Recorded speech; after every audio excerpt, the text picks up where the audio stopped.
Kia ora, g'day, welcome back once again, here with part 2 of my reaction to the Defence Secretary, Pete Hegseth, declares war on DEI, an explosive speech. So fat troops, beards and quotas are over. He's been saying some pretty cool, well, I think it's pretty cool stuff so far. So anyway, if you're here for this, let's jump back in.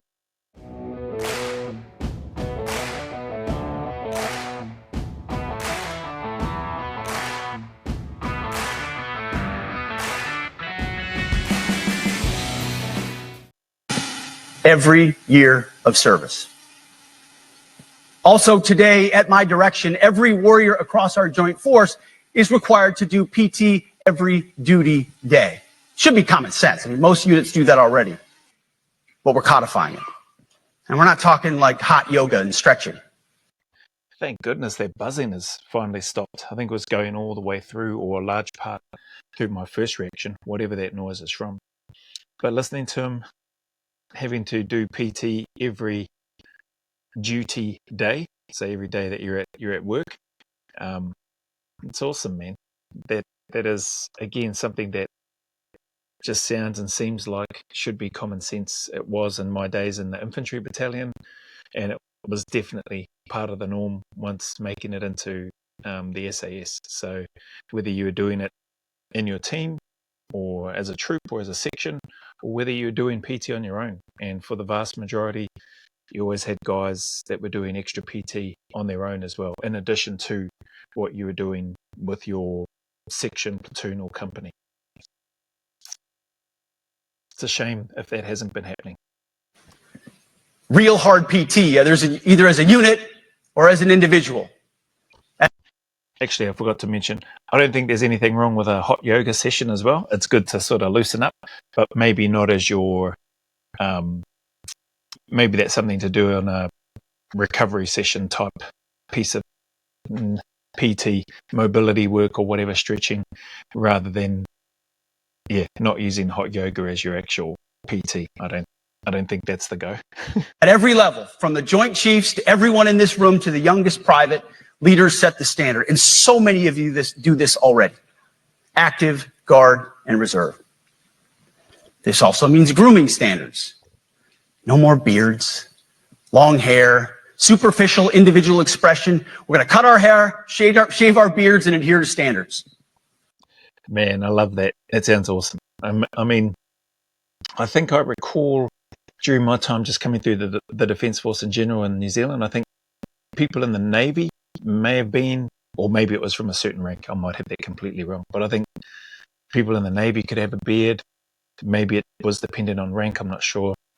And then in the Army, no, you had to maintain your grooming standards. Like now I'm a bit feral and fluffy right now, so listening to this makes me actually want to get up and go and have a shave. Get a haircut too while I'm at it, with what hair I've got left. But where was I? The grooming standards during my time in the Army, like, no, if you could grow up, I think you were allowed a moustache if you could grow up a full, like what was deemed to be a proper moustache. I couldn't grow either. I couldn't grow a proper moustache, and I couldn't grow a beard. I could only had a few little whiskers in and around my chin, which is still pretty much most of the same now. Although I get a few sparses on the sides these days as I get a bit older.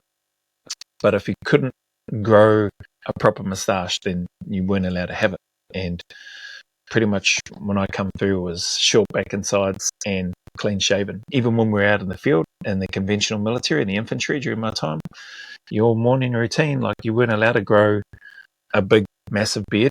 Only ones that were growing beards from, I think from memory, I don't even know if Recce Platoon were growing beards. I think some of them might have, but what I'm getting at is the standard was higher. The only place that I know of where you could grow your hair long, or where you could have a beard or a goatee to have some, I think he mentioned individual self-expression, if you wanted to, was if you made it into the SF or into the Special Forces, or into, at that time, into the SAS for New Zealand. And as far as I knew, that was the same for Australia as well. It may not have been, like, there might have been other parts of the ADF where you were allowed to grow a beard or have long hair, but during my time coming through, those were the standards. Short back and sides, neat and tidy, clean shaven. You can grow a beard and have longer hair, if you make it into the Special Air Service. So it's just cool hearing this. Because it's like the broken windows theory of policing. It's like when you let the small stuff go, the big stuff eventually goes. So you have to address the small stuff. This is on duty, in the field, and in the rear. If you want a beard, you can join Special Forces. If not, then shave. We don't have a military full of Nordic pagans. But unfortunately, we have had leaders who either refuse to call BS and enforce standards, or leaders who felt like they were not allowed to enforce standards. Both are unacceptable. And that's why today, at my direction, the era of unprofessional appearance is over. No more beardos. No more beardos, you weirdos. This is awesome. This is, I think anyway, I think it's going to have a drastic positive improvement on the Defence Force, on the warfighting capability, just from that physical standards perspective. You can't help but improve the standards, in my opinion, by having a higher level of physical expectation and demand on those that are wanting to serve in combat roles. And then when you add the little things, the 1%ers, the attention to detail, the grooming standard seems like a real small thing. It matters. It matters. And it's cool to hear him talk about it. For me, it matters because even just listening to him makes me want to get up and have a shave right now. So I'll probably have a shave next video you see me on, depending on which ones are scheduled out. Should be clean shaven. But I'm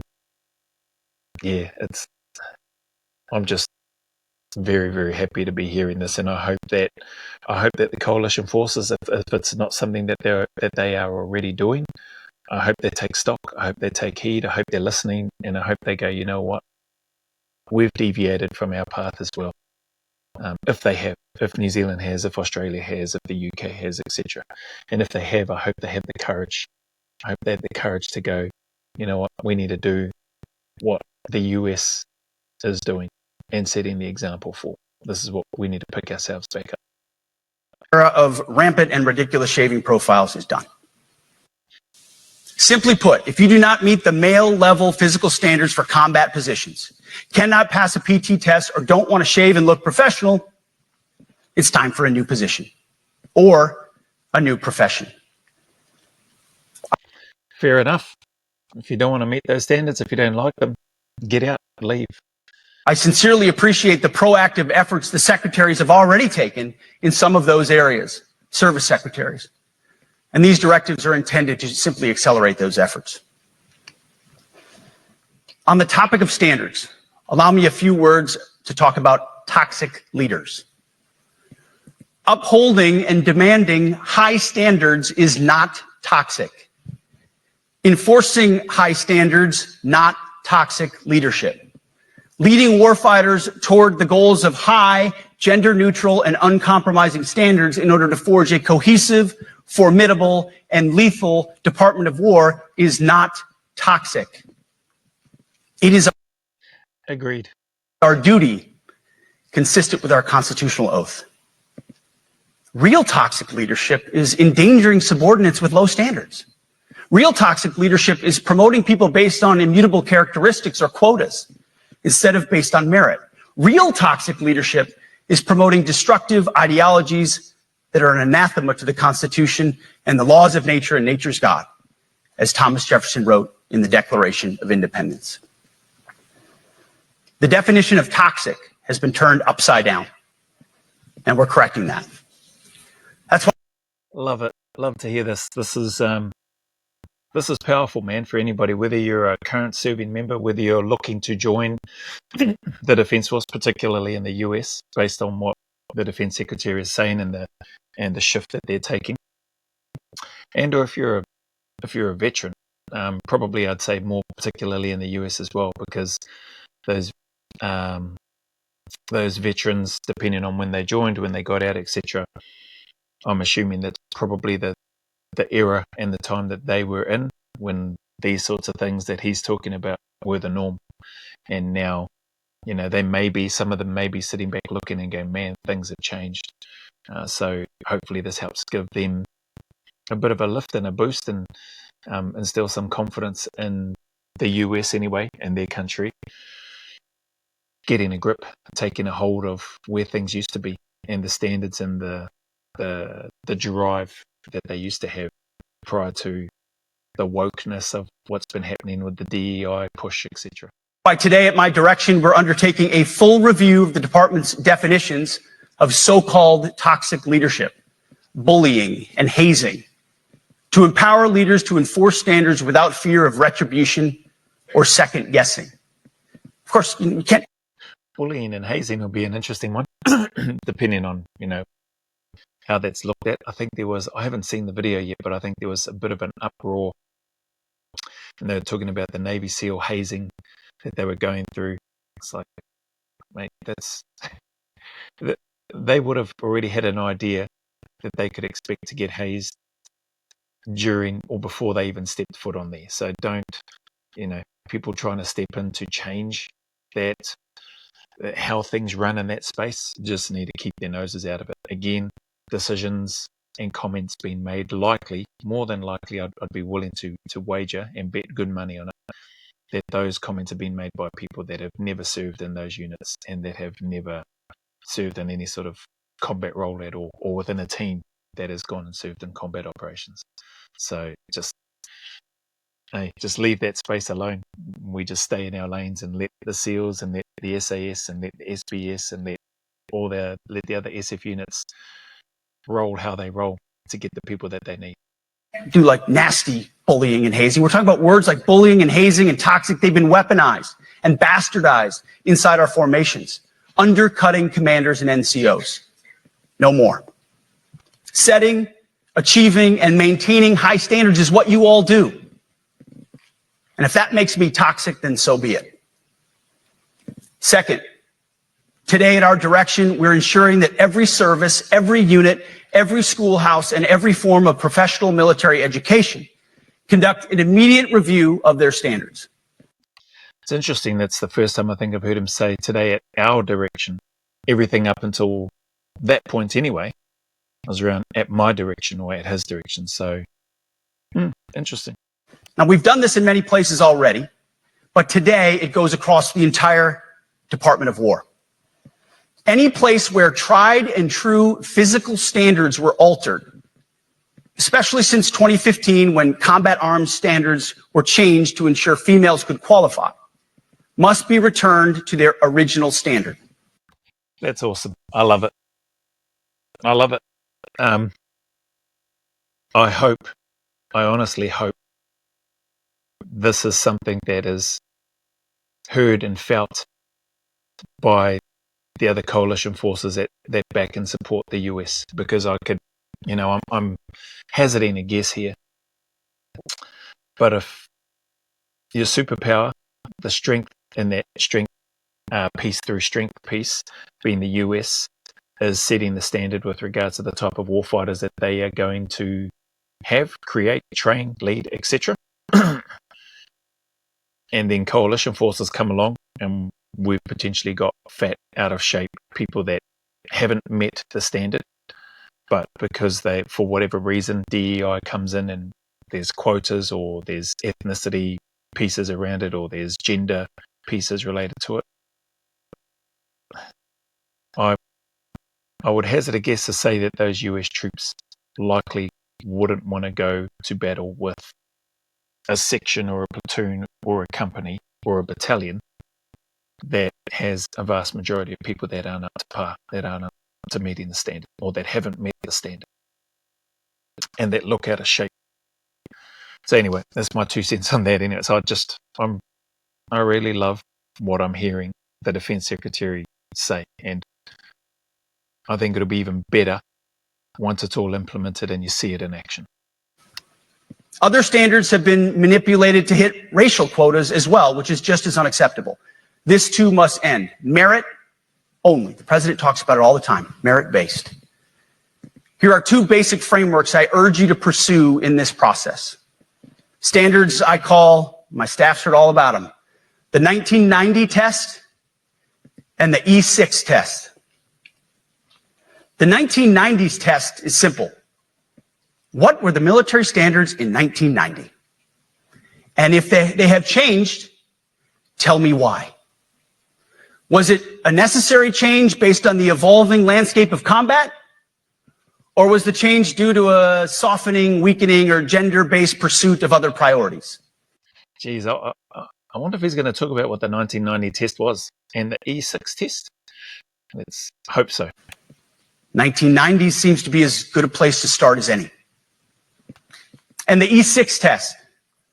Ask yourself, does what you're doing make the leadership, accountability, and lethality efforts of an E6, or frankly an O3, does it make it easier or more complicated?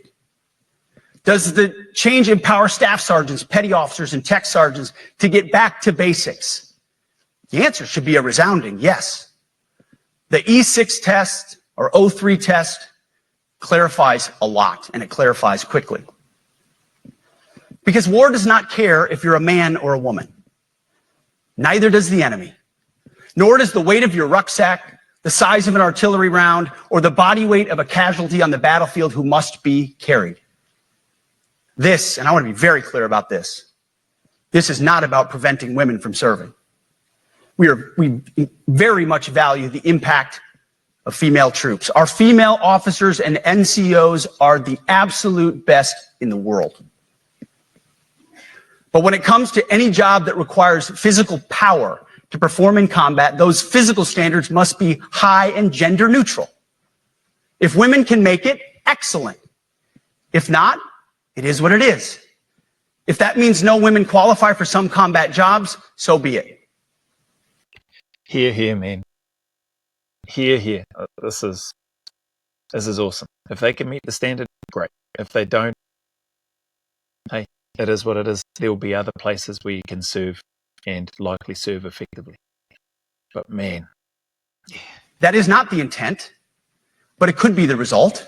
So be it. It will also mean that weak men won't qualify because we're not playing games. This is combat. 100%. That's a very true and valid point. Just like there are many, many hundreds, thousands of men that fail in SF selection, there are, albeit I would imagine probably not as many, but maybe more, may seem to be more because there's more men that typically apply for combat roles. But it's not uncommon for males to fail aspects of a combat role.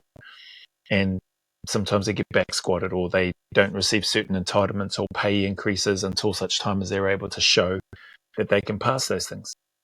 Nobody gets into an uproar over that. So this hopefully is music to people's ears. It probably won't be music to those people's ears that are very staunch and pro DEI stuff. Too bad, so sad is what I'm hearing as I listen to Mr. Hegseth speak. That's a good thing. This is life or death. As we all know, this is you versus an enemy hell-bent on killing you. To be an effective, lethal fighting force, you must trust that the warrior alongside you in battle is capable, truly physically capable of doing what is necessary under fire. You know this is the only standard you would want for your kids and for your grandkids. Apply the War Department Golden Rule, the 1990 test, and the E6 test, and it's really hard to go wrong. Third, we are attacking and ending the walking on eggshells and zero defect command culture. A risk-averse culture means officers execute not to lose instead of to win. A risk-averse culture means NCOs are not empowered to enforce standards. Commanders and NCOs don't take necessary risks or make tough adjustments for fear of rocking the boat or making mistakes. I hope, and I wonder if he's going to speak about, that sounds like all those things are likely what's been happening. But I think there's also another element to that with the way that things have gone and the direction of people not wanting, potentially, maybe not everybody, but potentially people not wanting to take risks because of the repercussions that come back. Soldiers being thrown under the bus. Some may be guilty of doing some horrendous things or committing more crimes. I'm not saying that soldiers are are innocent completely, and that there aren't some bad ones. I've always said there's bad apples in every bunch, regardless of what it is, military or whatever.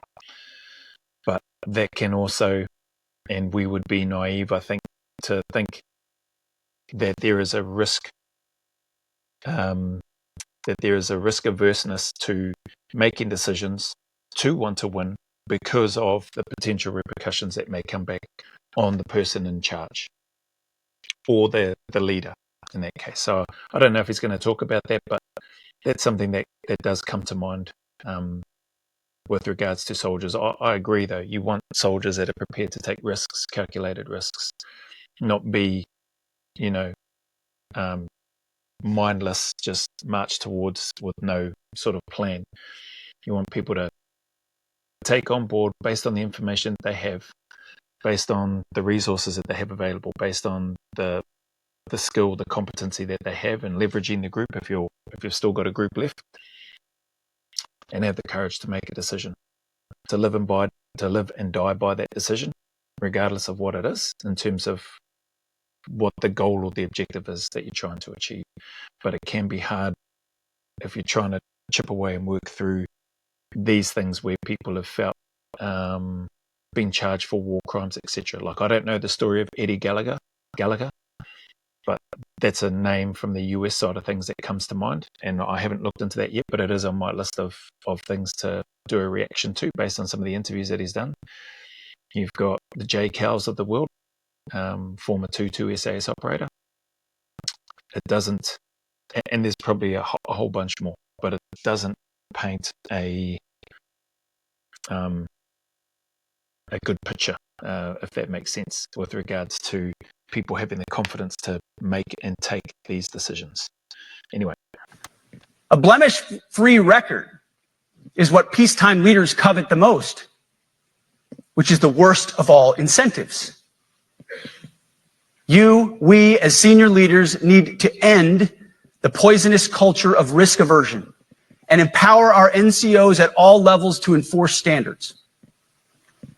Truth be told, for the most part, we don't need new standards. We just need to reestablish a culture where enforcing standards is possible. And that's why today, at my direction, I'm issuing new policies that will overhaul the IG, EO, and MEO processes. I call it the No More Walking on Eggshells policy. We are liberating commanders, and NCOs, we are liberating you. I like the sound of this, but I wonder how it will go down range when, no more walking on eggshells, calling things based on what our eyes are seeing, saying what our eyes are seeing, when an NCO calls out an officer or a higher rank, or an officer calls out a higher rank, or vice versa, officer calls out an NCO for not performing or not doing the things that they're supposed to be doing. Probably more so up the chain rather than down the other way.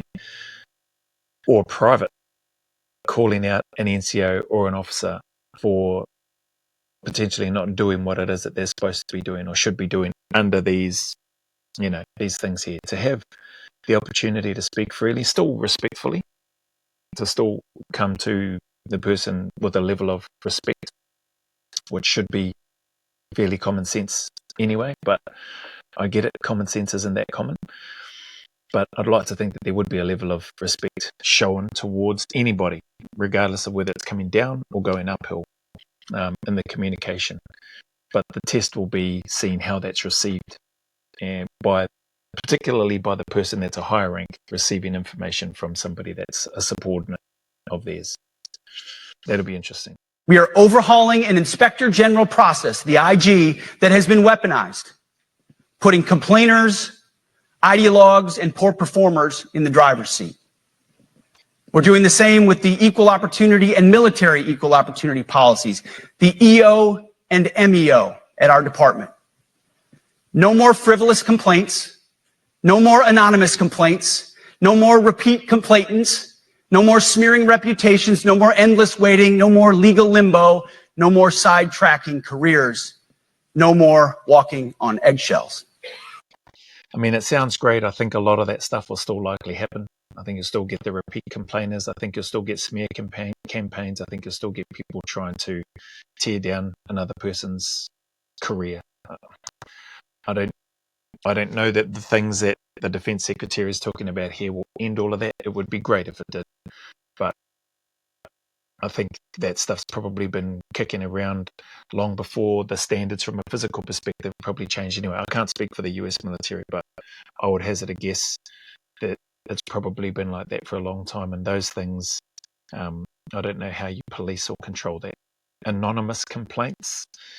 Yeah, I mean, I think all of that stuff is still likely going to happen unless you just delete every complaint. If a complaint comes through and it's anonymous, you just bin it and throw it out and don't even acknowledge it. That's probably the only way. Of course, being a racist has been illegal in our formation since 1948. The same goes for sexual harassment. Both are wrong and illegal. Those kinds of infractions will be ruthlessly enforced. Good. Awesome. That's good. If they're going to be ruthlessly enforced, racism and sexual misconduct or something to do with sexual harassment. Excellent. Don't need any of that stuff in there. Get rid of them. Throw them in jail. But telling someone to shave or get a haircut or to get in shape or to fix their uniform or to show up on time or to work hard, that's exactly the kind of discrimination we want.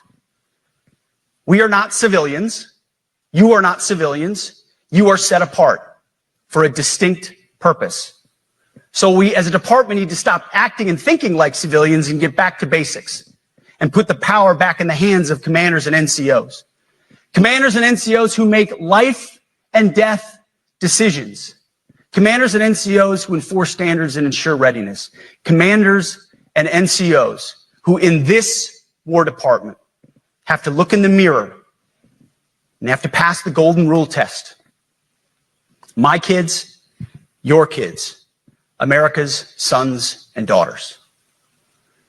So I urge you all here today and those watching, take this guidance and run with it. The core of this speech is the 10 directives we're announcing today.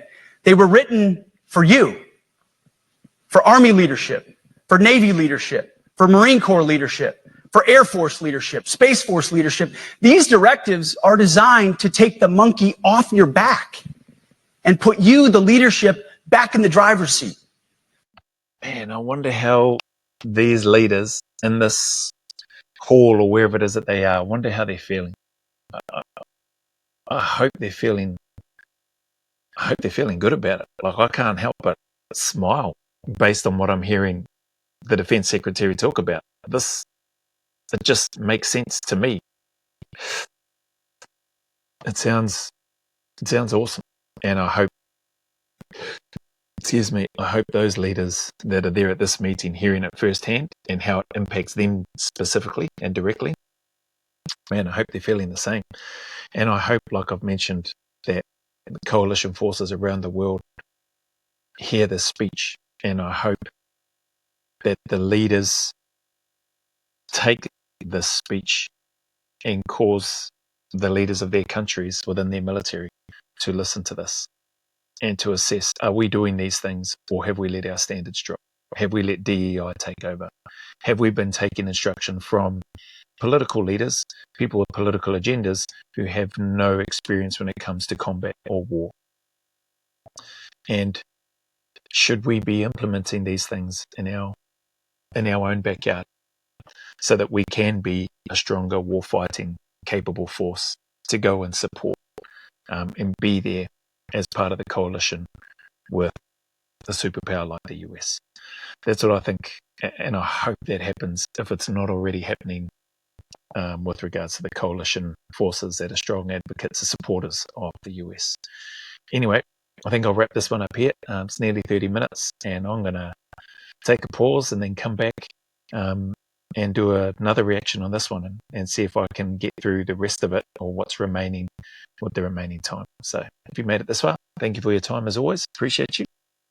And as always, man, the message is the same. Although, I think the message of what's been shared here in this reaction is, just puts a smile on my face, man. I really like what I'm hearing, and I just hope that it can, I just hope that the vast majority of it can come to fruition for the US military anyway, and for the other coalition forces. So anyway, any challenges, difficulties, man, just keep turning up, keep staying in the fight. Know that the sun will shine again, that better days are ahead, and those better days are closer than you think. So I know it can be miserable and lonely at times. I know it can be really challenging and hard. And I know it can make you feel like it's not worth carrying on. But all I can do is just promise you from my experience that it's always worth carrying on. It's always worth pushing on and going a little further. So I encourage you to keep doing that, whether it's you or somebody that you know. As always, go always a little further. Remember, who dares wins and who cares wins. And until the next video, there's a big mana wave coming from me to you, filled with my aroha, respect, appreciation, and gratitude for you all.